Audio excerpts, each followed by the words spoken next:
Right, it's time to get into January transfer window. We're on the cusp of the madness. Jim White has his yellow tie out. Let's get into it. Welcome along, my guests, to talkSPORT Drive's Transfer Banquet. I actually like eating cold food. Well, you can't grow concrete. Oh, yummy. I don't like tonic, no. You can. What possibly could we serve up for you today? King prawns and chips. Beautiful. Rice cake. Oh, golly, I'm hungry. If you thought Darren Attenborough's was weak, that is the tepid Honestly, transfer. the greatest saying of the year. You can't grow concrete. You can't grow concrete. Yeah, you can. You hard. All right, Mike Graham.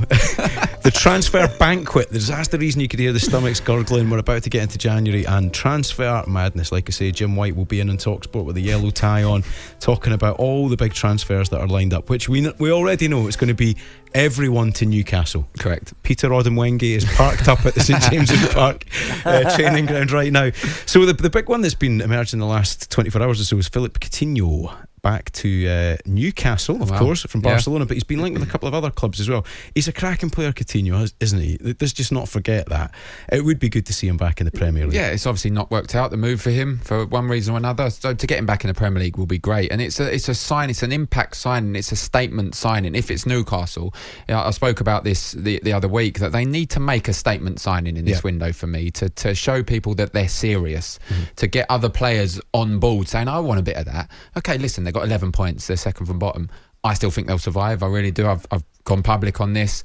I think brilliant against Manchester United. To make that statement sign, Coutinho, Daz, would just, it would really get people talking. Do you know what? And he's only 29 years old.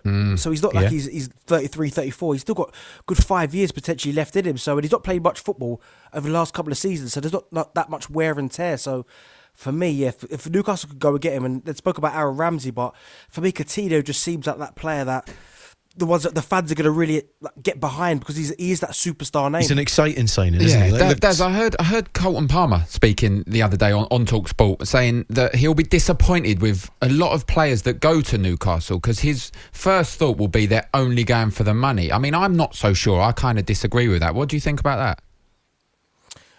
Yeah, listen, a lot of them, because where Newcastle are at the minute, it seemed crazy, because if you said to players, would you go to Burnley or Norwich now, where they are, a lot of players probably would say no chance. But when you're talking about life-changing money, which the Newcastle are going to have to pay, I think Newcastle Football Club will have to understand that, because for where they are at the minute, for them to attract the real top-end players, listen, you only leave Barcelona to go to Newcastle, it's for the money. And that's they're going to have to buy it, unfortunately, maybe this first transfer window. But if they survive somehow this season, then potentially the next transfer window they can look at maybe players with maybe a better attitude. I'm not so sure, Gordon, about signing for the money. I really don't. Listen, they're going to pay high wages, of course they are, but they have to, as Daz said, to get the calibre of players to keep them in the league. But Newcastle as a city is unbelievable. I lived there, and we know Gabby Agbonlahor says he'd rather go to London. I lived in Newcastle. It was brilliant. The people are so friendly, so passionate about their football.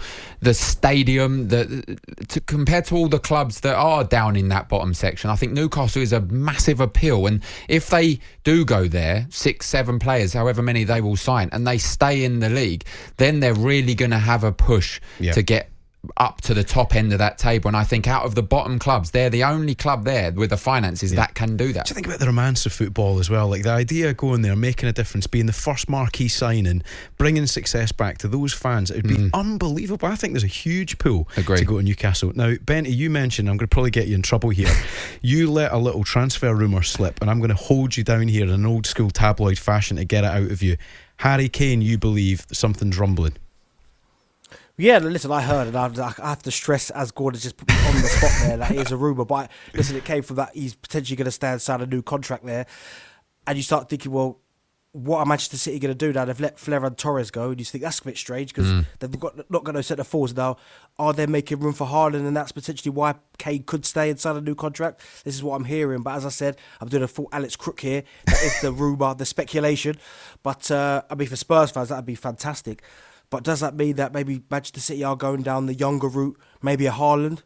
Ben, but tell you what though, Benty, thinking about Spurs first of all, what does that tell you about the change Antonio Conte has made Well, I in mean, 5 or 6 games? Look when Jose Mourinho come in, Daz. Harry Kane, there was talks that he was going to leave, and it was public that he stayed because he felt Jose Mourinho was the man to take Tottenham forward. Now, for me, they've signed at present, look, we know what Mourinho used to be about, but this is one of the best managers Spurs has had for a very, very long time. The only manager in Spurs' league history to not lose on 7 on the bounce. He is changing the philosophy, and he's not even signed any players yet. He's improved the Deadwood. He's made them into players again. So I think Harry Kane has seen that, and if it is true, for me, obviously being a Spurs fan, absolutely delighted. But I question whether there'll be any get-out clauses or handshakes this time. Right, so just to repeat that one more time, the rumours Daz are hearing that Harry Kane is on the cusp of signing a new deal.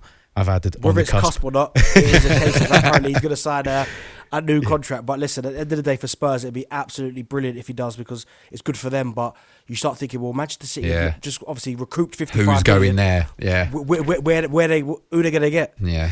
One very quick transfer rumour. Dele Alli, talking about Spurs, it's time for him probably to have a little look elsewhere, Darren Ambrose.